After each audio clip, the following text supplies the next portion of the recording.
राऊताचं बडबडणं बघून मला रवी किशन यांचा एक डायलॉग आठवतो भोजपुरी सिनेमातला.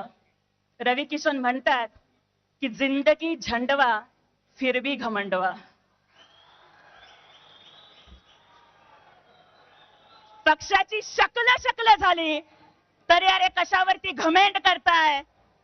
आणि त्यामुळेच जी काँग्रेसची सुपारी घेऊन संजय राऊतांसारखा काँग्रेसची भाटगिरी करणारा माणूस काम करतोय, त्यांना मला इशारा द्यायचा आहे की हिंदू हृदय सम्राट बाळासाहेब ठाकरे म्हणाले होते कि मैं मेरी शिवसेना की कांग्रेस नहीं होने दूंगा, जिस दिन होगी मैं उस दिन दुकान बंद कर दूंगा.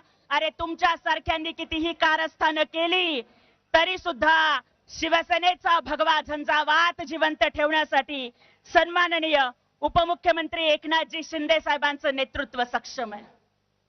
मला आश्चर्य वाटतं ह्या लोकांचं.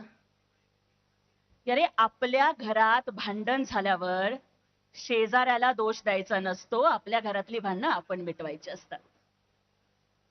तुमचे खासदार कुठे गेले तुम्ही शोधा ना. का ती माणसं तुमच्यावर नाराज आहे?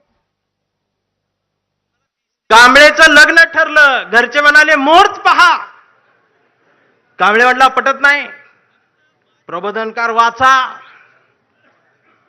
नातेवाईक म्हटले सत्यनारायण. कांबळे म्हटला जमत नाही, फुले वाचा.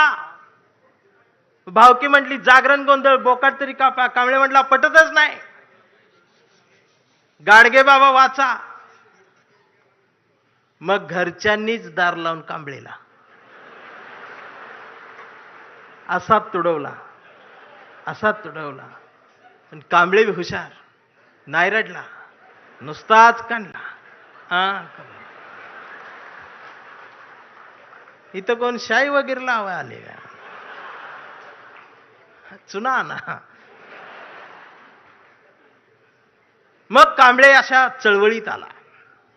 सगळ्या चळवळी अशा गट तट फुटून बिटून गेले. कांबळेला वाईट वाटलं. कांबळे सगळ्यांना वाटला, सगळ्यांनी एकत्रित या, देश समजून घ्या, महाराष्ट्र समजून घ्या. दिवसभर बोंबलत राहिला. मग संध्याकाळी सगळे एकत्रित आले आणि एकत्रित येऊन आपल्याच कांबळेला, आपल्याच लोकांनी असाच तुडवला, असाच तुडवला. पण कांबळे बी हुशार, नाही रडला, नुसताच काढला. आणि आता कांबळे शिवसैनिक झाला.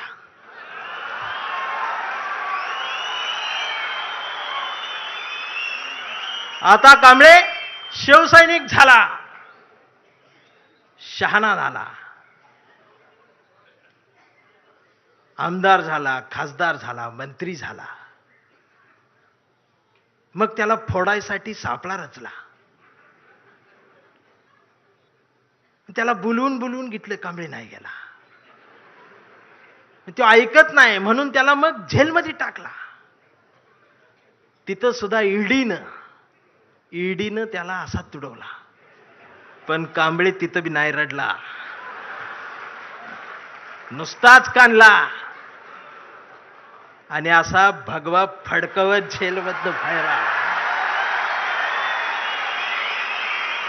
अरे महाराष्ट्राच्या इतिहासातला सुवर्ण अक्षरांनी सोनेरी अक्षरांनी लिहिणारा जाणार तो इतिहास आहे. तो शिवसैनिक ज्या वेळेला न झुकता बाहेर आला ना, तो नाद नाही आमच्या रावसाहेबांना, नादच नाही. आता कांबळे वयस्कर झाला. त्याच्या परवा ते सोशल मीडियावर येडं झालेले. ते सोशल मीडियावर कोण आहे? निसर्ग चित्र येतं, त्याच्यावर लिहिलेलं असतं 70% डोळे बारीक करा.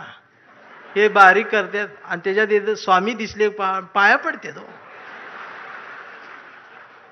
70% डोळे बारीक करून स्वामी बघणाऱ्यांची जमात वाढली साहेब.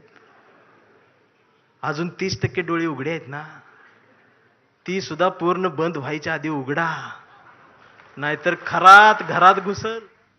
तर पुन्हा एकदा एक छोटासा ब्रेक घेऊन लगेचच परत येतोय. बघत रहा एबीपी माझा.